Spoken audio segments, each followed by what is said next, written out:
चलिए स्टार्ट करते हैं ज्ञान बिंदु जीएस एकेडमी का जीके स्पेशल टेस्ट सीरीज। और आज हम लोग इस टेस्ट सीरीज का टेस्ट नंबर 47 का डिस्कशन करने वाले हैं। और ये जो सेट है 16/9/2024 को चलाया गया है। तो आप लोग वीडियो को पूरा देखिएगा, पसंद आने पर वीडियो को लाइक और चैनल को सब्सक्राइब करना ना भूलें। और इस वीडियो को अपने दोस्तों में शेयर जरूर करें। और इसका पीडीएफ आपको हमारे टेलीग्राम चैनल पर मिल जाएगा, जिसका लिंक डिस्क्रिप्शन बॉक्स में दिया गया है। वहाँ पर सभी सेट का पीडीएफ अपलोड कर दिया गया है। बिहार दरगाह के सेट का वीडियो अपलोड कर दिया गया है, आप लोग जाकर देख सकते हैं। उपवासी किस ग्रह की पूजा सुंदरता की देवी के रूप में करते हैं? तो सही उत्तर हो जाएगा शुक्र ग्रह। शुक्र ग्रह को सुंदरता की देवी के नाम से जाना जाता है या उसकी पूजा किया जाता है। अगर बात करें शुक्र ग्रह को पृथ्वी का जुड़वा बहन भी कहा जाता है। जुड़वा बहन या कहा इसको सांझ का तारा या फिर इसको भोर का तारा भी कहा जाता है। इस उपनाम से शुक्र को जाना जाता है। प्लूटो के बारे में जानेंगे तो प्लूटो को 2006 ईस्वी में ग्रह की श्रेणी से बाहर कर दिया गया। अब ये बौने ग्रह की श्रेणी में है। बुध सबसे छोटा ग्रह और यह सूर्य के सबसे नजदीक है। मंगल ग्रह को मार्स ग्रह भी कहा जाता है। चलिए आगे बढ़ते हैं। समुद्री समीर कब बहती है? तो समुद्री समीर दिन के समय बहता है, एक नंबर सही हो जाएगा। और जो समुद्री समीर होता है समुद्र से स्थल की ओर बहने वाली हवा होती है। और स्थलीय समीर उसको कहते हैं जो स्थल से समुद्र की ओर बहता है। और स्थलीय समीर रात के समय बहता है। आगे देखिए, निम्नलिखित में किस भारतीय राज्य की सीमाएं भूटान राष्ट्र के साथ नहीं लगता है, भूटान देश से नहीं लगता है?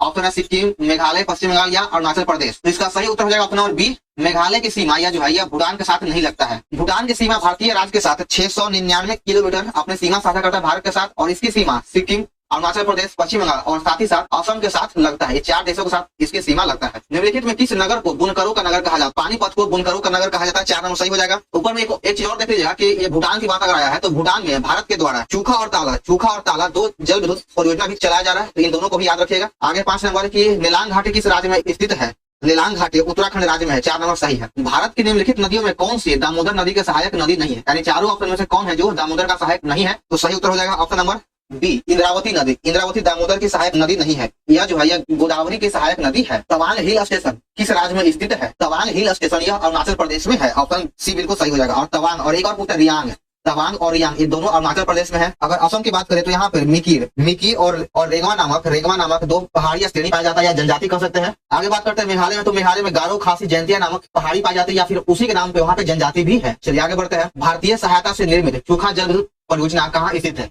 अभी हम ऊपर भी हम बात किए हैं क्वेश्चन नंबर 3 में। और भूटान था तो चूखा जल विद्युत परियोजना यह भूटान में है और यह भारत के सहयोग से वहाँ पर यह परियोजना स्थापित किया गया है। एक और परियोजना ताला, चूखा और ताला भारत के द्वारा भूटान में स्थापित किया गया जल विद्युत परियोजना है। निम्नलिखित रक्षित क्षेत्रों पर विचार कीजिए और बताना है कि उपरोक्त चारों में से कौन है जो बाघ आरक्षित क्षेत्र घोषित किया गया है? बाघ आरक्षित क्षेत्र से बांदीपुर हो जाएगा, मानस भी है और सुंदरवन भी है। भितरकनिका नहीं है। तो इसमें से आपका 1, 3 और 4 सही उत्तर हो जाएगा। भितरकनिका जो यह सिर्फ नेशनल पार्क है जो उड़ीसा राज्य में। भितरकनिका उड़ीसा में है जो नेशनल पार्क है। बांदीपुर यह कर्नाटक राज्य में है। बांदीपुर कर्नाटक राज्य में है। कर्नाटक में एक और आ जाता है बनेरघट्टा जो अभी बहुत ही चर्चित है। यह कर्नाटक में है, नेशनल पार्क है। मानस यह असम में है। मानस में अभी वर्तमान में एक और राष्ट्रीय पार्क है जो काफी चर्चा में है, यह है रायमोना नेशनल पार्क। भारत का 106वां नेशनल पार्क बन चुका है जो असम में ही है। और यह मानस से ही अलग हुआ है। सुंदरवन यह पश्चिम बंगाल में है। चलिए आगे बढ़ते हैं कि सबसे अधिक स्थिर पारिस्थितिकी तंत्र कौन सा है? तो सबसे स्थिर पारिस्थितिकी तंत्र महासागर का है। 1 नंबर सही हो जाएगा। विश्व लीवर दिवस हर साल कब मनाया जाता है? विश्व लीवर दिवस हर साल 19 अप्रैल को मनाया जाता है। लीवर दिवस 4 नंबर सही है। अगर 14 अप्रैल की बात करें तो 14 अप्रैल को अम्बेडकर जयंती मनाया जाता है। कंप्यूटर प्रोग्राम में त्रुटि को क्या कहा जाता है? कंप्यूटर प्रोग्राम में त्रुटि को बग कहा जाता है। 2 नंबर सही हो जाएगा बग। आगे देखिए, निम्नलिखित में किससे जलवायु परिवर्तन का क्रायोजेनिक संकेत प्राप्त होता है? तो ये जो क्रायोजेनिक संकेत है यह आइस कोर से प्राप्त होता है। 1 नंबर सही है, आइस कोर। जवाहर सुरंग कहाँ से गुजरता है? जवाहर सुरंग है जो है पीर पंजाल श्रेणी से गुजरता है। पीर पंजाल पर्वत श्रेणी है, इससे गुजरता है। अगर पूछ दे कि जवाहर सुरंग किस दर्रे से गुजरता है तो दर्रा हो जाएगा बनिहाल दर्रा। अगर दर्रा पूछता है तो बनिहाल हो जाएगा। यहाँ पर्वत श्रेणी के बाद कहा गया तो यह पीर पंजाल है। तो 1 नंबर सही हो जाएगा। भारत के निम्नलिखित में किस राज्य में उसकी कुल आबादी में अनुसूचित जनजाति की आबादी की प्रतिशत अधिकतम? तो यहाँ पे अनुसूचित जनजाति यानी एसटी के बाद कहा गया कि एसटी आबादी का सबसे अधिक प्रतिशत किस राज्य में है? तो परसेंटेज हो जाएगा मिजोरम में। सबसे अधिक परसेंटेज मिजोरम में है। और अगर सबसे कम बोल देगा तो सबसे कम उत्तर प्रदेश यानी यूपी में है। और एसटी की संख्या बोल देगा कि एसटी का सबसे अधिक संख्या किस राज्य में है, तब हो जाएगा मध्य प्रदेश, एमपी। संख्या बोलेगा तो मध्य प्रदेश, प्रतिशत बोलेगा तो मिजोरम और सबसे कम परसेंटेज में तो यूपी में हो जाएगा। इन चारों ऑप्शन में कौन एक इनपुट डिवाइस का उदाहरण है? इनपुट मतलब जो अंदर ग्रहण करता हो और आउटपुट जो बाहर दिखाता है। तो इसमें से आपका सही आंसर हो जाएगा ऑप्शन नंबर सी, स्कैनर एक इनपुट है। यह किसी चीज को स्कैन करके अंदर संग्रह करता है, अंदर ग्रहण करता है। यह प्रोलॉग भाषा विकसित किया गया था कब? प्रोलॉग एक जो कंप्यूटरीय भाषा है, इसका विकास 1972 में किया गया था। 1 नंबर सही हो जाएगा। जर्मनी ने मित्र राष्ट्रों के सामने समर्पण कब कर दिया था? यानी आत्मसमर्पण जर्मनी ने मित्र राष्ट्रों के सामने कब कर दिया? यह जो बात है यह द्वितीय विश्व युद्ध का बात है। तो इसने समर्पण मई 1945 में कर दिया था। ऑप्शन ये सही है। निम्नलिखित में से कौन सा खाद्यान्न राज्य का मिलान सही नहीं है? सुंदर कर्नाटक बिल्कुल सही है। दंतेवाड़ा मध्य प्रदेश, यह गलत है। दंतेवाड़ा जो है यह छत्तीसगढ़ में है, छत्तीसगढ़ में स्थित है दंतेवाड़ा, छत्तीसगढ़ हो जाएगा। तो आपका बी ही गलत है। नोवामुंडी झारखंड है और बेलाडीला छत्तीसगढ़ है। उत्तर से दक्षिण की ओर चलते हुए निम्नलिखित बंदरगाहों में कौन सा समूह सही क्रम में है? और इस जो बंदरगाह का उत्तर से दक्षिण की ओर इसको सजाना है। तो सबसे पहले आ जाएगा उड़ीसा में प्रायद्वीप, फिर चेन्नई, नहीं ये गलत है। पहले प्रायद्वीप हो जाएगा, फिर विशाखापट्टनम, तब चेन्नई, तब तूतीकोरिन। और यहाँ पर 4 नंबर सही है। निम्नलिखित में कौन से क्षेत्र पीट मिट्टी के विकास के लिए सबसे अधिक अनुकूल है? तो इसका जो सही उत्तर हो जाएगा वह है कि भारी वर्षा और उच्च आर्द्रता से युक्त क्षेत्र। 2 नंबर सही। लैकोलिथ का संबंध किससे है? लैकोलिथ का संबंध ज्वालामुखी से है। ऑप्शन नंबर ए सही है, ज्वालामुखी। आगे देखिए 23 नंबर के निम्नलिखित में किसे श्वेत पर्वत के नाम से जाना जाता है? श्वेत पर्वत के नाम से धौलागिरी को कहा जाता है। तो आपका 4 नंबर सही हो जाएगा, धौलागिरी। और ये जो दोनों है महाकालू और धौलागिरी, ये दोनों नेपाल में पड़ता है, दोनों नेपाल में स्थित है। पुनर्जागरण का अग्रदूत किसे माना जाता है? पुनर्जागरण का अग्रदूत दाते को कहा जाता है। आपका 1 नंबर सही हो जाएगा, दाते। आगे देखिए फ्रांस की आर्थिक बदहाली क्रांति का एक महत्वपूर्ण कारण बनी, यह कथन किसका है? तो यह कथन कार्ल मार्क्स का था। तो आपका 1 नंबर सही हो जाएगा। चलिए देखते हैं 26 नंबर, किस संधि के अंतर्गत टीपू ने अंग्रेजों को बारामहल, डिंडीगुल एवं मालाबार दे दिया था? तो यह जो दे दिया टीपू सुल्तान, यह श्रीरंगपट्टनम के संधि का तहत दिया था। तो 3 नंबर सही हो जाएगा। और बात करें कि श्रीरंगपट्टनम के संधि कब हुआ था? यह संधि 1792 ईस्वी में हुआ था। मद्रास की संधि 1769 ईस्वी में हुआ था। मंगलौर की संधि 1784 ईस्वी में हुआ और लाहौर का संधि यह 1846 ईस्वी में हुआ था। इंटरलोपर कौन है? यह एक प्रकार का ईस्ट इंडिया कंपनी के एक अधिकार के बावजूद एशिया के साथ व्यापार करने वाले मुक्त व्यापार कंपनी था। तो 3 नंबर सही है। 1857 के विद्रोह के दिनों में इनमें से किसे डंका शाह के नाम से जाना जाता था? डंका शाह के नाम से मौलवी अहमदुल्ला शाह को कहा जाता था। 2 नंबर सही है। आगे देखिए निम्नलिखित में किसने बड़ी बुद्धिमानी के साथ अलीपुर संयंत्र मामले में अरविंद घोष का बचाव किया था? तो अरविंद घोष का बचाव चितरंजन दास के द्वारा किया गया था। 1 नंबर सही है। हम सिर्फ और सिर्फ महारानी की रैयत होना चाहते हैं, यह कथन किस कृषक आंदोलन से संबंधित है? यानी किस किसान आंदोलन से संबंधित है यह कथन? यह जो कथन है पावना कृषि आंदोलन से संबंधित है। 2 नंबर सही है। चलिए आगे बढ़ते हैं। नव बौद्धवाद के प्रतिपादक कौन था? नव बौद्धवाद के प्रतिपादक अम्बेडकर साहब हैं। तो 3 नंबर सही हो जाएगा। आगे देखिए किस यात्री ने कहा है कि दक्षिण भारत के जहाज मालदीव में बनता था? किसने कहा कि दक्षिण भारत के जहाज जो था वह मालदीव में बनता था? तो यह जो कथन यह बारबोसा के द्वारा कहा गया था। आपका 1 नंबर सही हो जाएगा। आगे देखिए 33 नंबर में सूची 1 का 2 का मिलान करना है। एक तरफ राजवंश दिया गया और दूसरी तरफ राजधानी है। पल्लव वंश की राजधानी कांची हो जाएगा। 2 नंबर पांड्यों की राजधानी मदुरा, यादव वंश की राजधानी देवगिरी और काकतीय की राजधानी है वारंगल। तो इसका सही उत्तर है 2, 3, 4, 1। 2 नंबर सही है। निम्नलिखित कथनों पर विचार कीजिए और बताना है कि अकबर ने पति की चिता पर विधवा के जल जाने की सती प्रथा पर निषेध लगाया था। तो बिल्कुल सही है, अकबर ने सती प्रथा पर भी रोक लगाया था। अकबर ने भी इसको प्रतिबंधित किया था। अकबर ने बाल विवाह को हतोत्साहित किया था तथा हिंदुओं में विधवा पुनर्विवाह को प्रोत्साहित किया था। तो ये दोनों कथन है जो सही है। इसका आधार ऑप्शन ऊपर दिया गया है। तो अकबर के द्वारा ये दोनों जो अभियान है यह चलाया गया था। तो आपका इसमें से 1 और 2 दोनों सही है। हड़प्पाई मूर्ति कला के अंतर्गत कौन शामिल है? हड़प्पा मूर्ति कला के अंतर्गत योगी का मूर्ति, कांस्य की नर्तकी मूर्ति और संयुक्त पशुपति का मूर्ति, ये तीनों शामिल है। और यहाँ पर 3 नंबर नहीं है। तो सही उत्तर जाएगा ऑप्शन बी 1, 2, 4। 36 नंबर में कहा गया किसका मिलान सुमेलित नहीं, यानी किसका मिलान है जो गलत है? आनंद और उपाली बुद्ध के शिष्य था। बिल्कुल सही है। आनंद और उपाली भगवान बुद्ध के शिष्य थे। आम्रपाली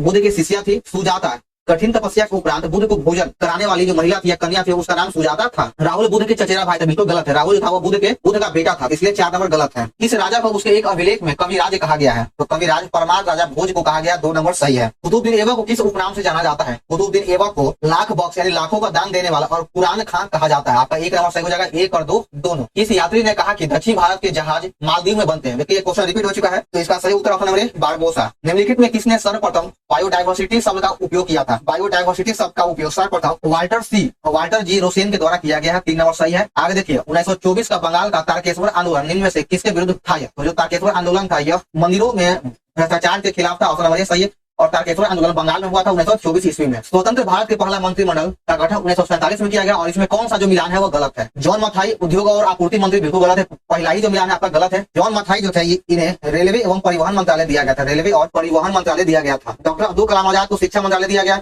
CH भाभा वाणिज्य मंत्री थे और रफी अहमद किदवई संचार मंत्री थे। तो 1 नंबर गलत है। थाली पत्ती का संबंध किससे है? थाली पत्ती का संबंध बंधुआ मजदूरों से है। 1 नंबर सही है। मुख्य निर्वाचन आयोग को किसके आग्रह पर वरीयता क्रम में स्थान दिया गया था? तो मुख्य निर्वाचन आयोग को वरीयता क्रम में स्थान श्री शेषन के आग्रह पर दिया गया। 3 नंबर सही है। आगे देखिए कि लॉरियस पुरस्कार किस क्षेत्र में उत्कृष्ट उपलब्धियों के लिए प्रदान किया जाता है? तो यह खेल के क्षेत्र में प्रदान किया जाता है। 1 नंबर सही है। राष्ट्रीय एकता परिषद का गठन कब किया गया? राष्ट्रीय एकता परिषद का गठन 1961 ईस्वी में किया गया है। 3 नंबर सही हो जाएगा 1961। भारतीय तिलहन अनुसंधान संस्थान कहाँ है? भारतीय तीघन अनुसंधान संस्थान हैदराबाद में स्थित है, 2 नंबर सही है। स्वामी विवेकानंद एयरपोर्ट भारत किस शहर में स्थित है? स्वामी विवेकानंद एयरपोर्ट रायपुर में स्थित है, जो छत्तीसगढ़ में है। लाल लीगा ट्रॉफी किस खेल से संबंधित है? यानी लाल लीगा ट्रॉफी का संबंध किस खेल से है? तो इसका सही उत्तर हो जाएगा ऑप्शन ए फुटबॉल। इसका संबंध फुटबॉल से है। निम्नलिखित में कौन सा तृतीय क्षेत्र में आता है? तृतीय क्षेत्र के अंतर्गत सेवा क्षेत्र जो भी शामिल होता है वह सभी आता है, तो आपका इसमें बिजली और परिवहन आ जाएगा, ऑप्शन ए सही है। निवल राष्ट्रीय उत्पाद में परिवर्तन की दर को इनमें से कौन व्यक्त करता है? तो निवल राष्ट्रीय उत्पाद को परिवर्तन की दर को राष्ट्रीय समृद्धि दर व्यक्त करता है, 3 नंबर सही हो जाएगा। योजना आयोग के अंतिम अध्यक्ष कौन था? देखिए, योजना आयोग का गठन मार्च 1950 में किया गया था, मार्च 1950 में किया गया था, और इसका जो अध्यक्ष होता है वो पदेन प्रधानमंत्री होता है। उस समय जो भी पीएम हो वो इसका अध्यक्ष होता है। और योजना आयोग का खत्म जब नरेंद्र मोदी कार्यकाल आया, उस समय योजना आयोग का समाप्त कर दिया गया था, तो इसके अंतिम अध्यक्ष नरेंद्र मोदी हो जाएगा, 2 नंबर सही है। ऋग्वैदिक काल में निष्क किस अंग का आभूषण था? निष्क जो था यह गले का आभूषण था, 2 नंबर सही है। केनन शब्द का संबंध किस खेल से है? केनन शब्द का संबंध बिलियर्ड से हो जाएगा, 1 नंबर सही है। मानव विकास की अवधारणा निम्नलिखित में किसके द्वारा दी गई है? मानव विकास की अवधारणा महबूब उल हक के द्वारा दिया गया था, 2 नंबर सही है। लॉरेंज वक्र में दोनों अक्ष में इनमें से किसको दर्शाया जाता है? तो लॉरेंज वक्र में आय और जनसंख्या को दर्शाया जाता है, 1 नंबर सही है, आय और जनसंख्या। चलिए आगे बढ़ते हैं कि निम्नलिखित में कौन सा पौधा का हार्मोन नहीं है? तो इसमें से कैल्शियम है जो है पौधे का हार्मोन नहीं है, तो 3 नंबर सही है। बाकी सभी जो है यह पौधे का एक हार्मोन है, पादप हार्मोन है। ऑक्टोपस के खून का रंग कैसा होता है? ऑक्टोपस के खून का रंग नीला होता है, 2 नंबर सही हो जाएगा, नीला। पक्षियों के द्वारा की जाने वाली परागन की प्रक्रिया को किसके नाम से जाना जाता है? जो पक्षी के द्वारा जो परागन किया जाता है उसको और नहीं तो फिली कहा जाता है, 4 नंबर सही हो जाएगा। चलिए आगे बढ़ते हैं 60 नंबर की ओर। सबसे पहले डीएनए को अलग किसने किया था? यानी डीएनए को डिवाइड किसने किया? तो सही उत्तर हो जाएगा ऑप्शन नंबर ए फ्रेडरिक हाफमिचर ने डीएनए को अलग किया था। अगर बात पूछ दे कि डीएनए का डबल हेलिक्स मॉडल किसने दिया था? तो डीएनए का डबल हेलिक्स मॉडल वाटसन और क्रिक के द्वारा दिया गया था। चलिए आगे है पार्श्व विकृति तथा अनुदैर्घ्य विकृति के अनुपात को क्या कहा जाता है? इन दोनों के विकृति के अनुपात को पवासु अनुपात कहा जाता है, 1 नंबर सही है। किसी द्रव का उसके क्वथनांक से पूर्व उसके वाष्प में बदलने की प्रक्रिया को क्या कहते हैं? तो द्रव से वाष्प में बदलने की प्रक्रिया को वाष्पीकरण कहा जाता है, 1 नंबर सही हो जाएगा। पेट अथवा शरीर के अन्य आंतरिक अंगों के निरीक्षण के लिए उपयुक्त तकनीकी एंडोस्कोपी किस पे आधारित होता है? तो यह जो एंडोस्कोपी यह पूर्ण आंतरिक परिवर्तन पे आधारित होता है, 1 नंबर सही हो जाएगा। आगे कहा गया 64 नंबर में कि प्लास्टर ऑफ पेरिस का रासायनिक सूत्र क्या हो जाएगा? तो देखिए, अगर आप भी याद किए हो या फिर जनरली बुक में लिखा होता है वो होता है कि CaSO4 × ½ H2O, यह प्लास्टर ऑफ पेरिस का सूत्र होता है। लेकिन अगर आप शुरुआत में अगर इसे 2 से गुना कर दें, तो 2 से दोनों में यहाँ भी गुना हुआ तो 2 कट जाएगा, तो आ जाएगा 2CaSO4 × H2O। तो आपका ऑप्शन नंबर 2 सही है। यहाँ पे थोड़ा इसको मॉडिफाई कर दिया है। कितने प्रकार की क्वांटम संख्या होती है? क्वांटम संख्या 4 प्रकार का होता है, D नंबर सही है। नायलॉन का धागा किसका बना होता है? तो नायलॉन का धागा पॉलिस्टर पॉलीमर का बना होता है, 1 नंबर सही है। आगे देखिए, चश्मे बनाने में किस कांच का उपयोग किया जाता है? तो चश्मा बनाने में क्रूक्स कांच का उपयोग किया जाता है, ऑप्शन नंबर ए सही है। कॉपर सल्फेट का जलीय घोल अम्लीय होता है क्योंकि इसके लवण में कौन सा या क्या होता है? तो इसके लवण में जल का अपघटन होता है, तो 1 नंबर सही हो जाएगा। आगे देखिए 69 नंबर में पूछा गया कि न्यूट्रॉन का द्रव्यमान कितना होता है? तो न्यूट्रॉन का द्रव्यमान 1.675 × 10⁻24 ग्राम होता है, ऑप्शन नंबर 3 सही है। और यह जो होता है यह न्यूट्रॉन और प्रोटॉन दोनों का द्रव्यमान सेम होता है। न्यूट्रॉन पर कोई भी आवेश नहीं होता। न्यूट्रॉन का खोज चैडविक के द्वारा किया गया था। चलिए आगे है कि निम्नलिखित में कौन संयोजी ऊतक नहीं है? इन चारों ऑप्शन में से आपका त्वचा संयोजी ऊतक नहीं है, 3 नंबर सही हो जाएगा। बल्कि आपका रक्त, हड्डी और उपास्थि यह संयोजी ऊतक है। मनुष्य के अस्थायी दंत सेट में कैनाइन जिसे रदना कहा जाता है की संख्या कुल कितनी होती है? तो रदना की कुल संख्या 4 होता है, 2 दांत ऊपर होगा और 2 नीचे होता है। चलिए आगे बढ़ते हैं। ल्यूकेमिया एक प्रकार का कैंसर है जिसमें किसकी असाधारण बढ़ोतरी हो जाती है? तो ल्यूकेमिया में श्वेत रक्त कण की संख्या में अचानक बहुत ही ज्यादा वृद्धि होने लगता है, तो इसको ही कैंसर कहा जाता है, तो 4 नंबर सही हो जाएगा। मर्सिलिया फॉर्न और हॉस्टेल निम्नलिखित में किस पादप समूह का उदाहरण है? ये जो तीनों है यह टेरिडोफाइटा समूह का उदाहरण है, 1 नंबर सही हो जाएगा। आगे बढ़ते हैं कि भारत की संचित निधि से धन निर्गत पर किसका नियंत्रण होता है? तो संचित निधि से धन निकालना है या नहीं, इन सभी बातों का या निर्णय या फिर नियंत्रण कर सकते हैं, इसमें संसद का होता है, 1 नंबर सही है। अगर यहाँ पूछता कि राज्य की संचित निधि से धन का निकालने के लिए किसका नियंत्रण होता है? तो राज्य अगर आ जाए तो फिर आपका विधानमंडल हो जाएगा। संविधान के किस अनुच्छेद में राज्यों के द्वारा प्राथमिक शिक्षा मातृभाषा में दिए जाने का प्रावधान किया गया है? तो प्राथमिक शिक्षा मातृभाषा में दिए जाने का प्रावधान यह अनुच्छेद 350 के क या फिर 1 में किया गया, ए में किया गया है। अगर हम बात करें कि आर्टिकल 351 का, तो इसमें हिंदी भाषा के उन्नति के बारे में कहा गया है, हिंदी भाषा के उन्नति के बारे में बताया गया है। भारत के महान्यायवादी के संदर्भ में क्या असत्य यानी कौन सा जो कथन है वह गलत है? तो वह लोकसभा में बोल सकता है, हाँ बिल्कुल महान्यायवादी लोकसभा में बोल सकता है। आगे भी ऑप्शन को देखते हैं। महान्यायवादी लोकसभा की कार्यवाही में भाग ले सकता है, बिल्कुल भाग लेता है। वह लोकसभा के जिस समिति का सदस्य है उसमें बोल सकता है और कार्यवाही में भाग ले सकता है, बिल्कुल सही बात है भाई। और वह लोकसभा में मतदान कर सकता है? नहीं, महान्यायवादी को लोकसभा में मतदान करने का अधिकार नहीं, सिर्फ भाग लेने का, समिति में बोलने का ये सब अधिकार है, लेकिन मतदान करने का उसको अधिकार नहीं है, तो आपका डी नंबर ही गलत है। राष्ट्रपति के निर्वाचन में निम्नलिखित में कौन भाग नहीं लेता है? तो सबसे पहले ये जान लीजिए कि राष्ट्रपति के निर्वाचन में भाग लेता कौन कौन। तो राष्ट्रपति का उल्लेख अनुच्छेद 52 में किया गया है। अनुच्छेद 53 में राष्ट्रपति के कार्यपालिका शक्ति के बारे में बताया गया। अनुच्छेद 54 में जो है राष्ट्रपति के निर्वाचन मंडल के बारे में बोला गया कि निर्वाचन मंडल में कौन कौन भाग लेता है। तो जानते हैं कि इसके निर्वाचन में राज्यसभा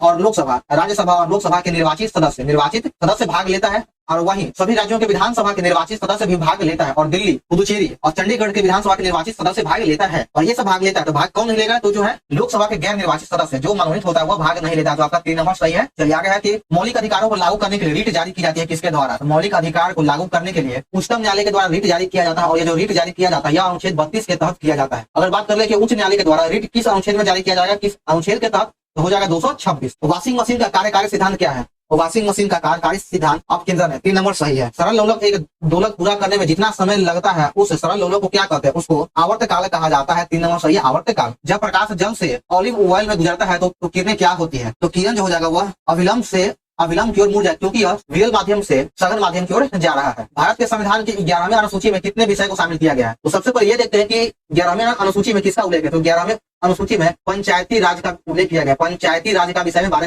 में बोला गया, और पंचायती राज में कार्य करने के लिए कुल 29 विषयों को है, पंचायती राज में काम करने के लिए 29 विषयों का शामिल किया गया है। 12वीं अनुसूची का संबंध न्यायपालिका से है, और इसमें कार्य करने के लिए कुल 18 विषयों का उल्लेख किया गया। 82 का 2 नंबर सही है। आगे देखिए, निम्नलिखित में कौन सा सही सम्मिलित नहीं है, तो इसमें से जो है सार्वजनिक स्वास्थ्य एवं स्वच्छता यह राज्य सूची का विषय बिल्कुल सही है। जनगणना संसूची का विषय है। दल बदल विरोधी अधिनियम यह 10वीं सूची में है, और यह 52वां संविधान संशोधन 1985 के द्वारा जोड़ा गया था। राज्यसभा में सीटों की संख्या यह 6ठी अनुसूची में नहीं जी, इसका उल्लेख 4थी अनुसूची में किया गया है। तो आपका डी नंबर गलत मिलान था। ग्राम पंचायत तंत्र के 3 स्तर होता है, तो ब्लॉक स्तर पे कौन होगा, तो ब्लॉक स्तर पे पंचायत समिति होता है। 2 नंबर सही है। संविधान सभा के मूल अधिकारों, अल्पसंख्यकों एवं जनजातियों तथा बहिष्कृत क्षेत्रों के लिए परामर्शदाता समिति के अध्यक्ष कौन था, तो इसके अध्यक्ष सरदार पटेल थे। ऑप्शन नंबर 3 सही हो जाएगा। संघ शक्ति समिति के अध्यक्ष पंडित जवाहरलाल नेहरू थे। संचालन समिति के अध्यक्ष डॉक्टर राजेंद्र प्रसाद को बनाया गया था, और यह प्रथम भारतीय राष्ट्रपति भी चुने गए जो 2 बार राष्ट्रपति अब तक बनाया गया, और राजेंद्र प्रसाद के बाद अभी तक कोई भी व्यक्ति है जो 2 बार राष्ट्रपति नहीं बने हैं। 86 नंबर में कहा है कि राज्यपाल से संबंधित कथनों पर विचार कीजिए और बताना कि इसमें से कौन सा जो कथन है वह सही है। 7वां संविधान संशोधन अधिनियम के अनुसार एक ही व्यक्ति 2 या 2 से अधिक राज्यों का राज्यपाल बन सकता है। बिल्कुल सही है भाई, ये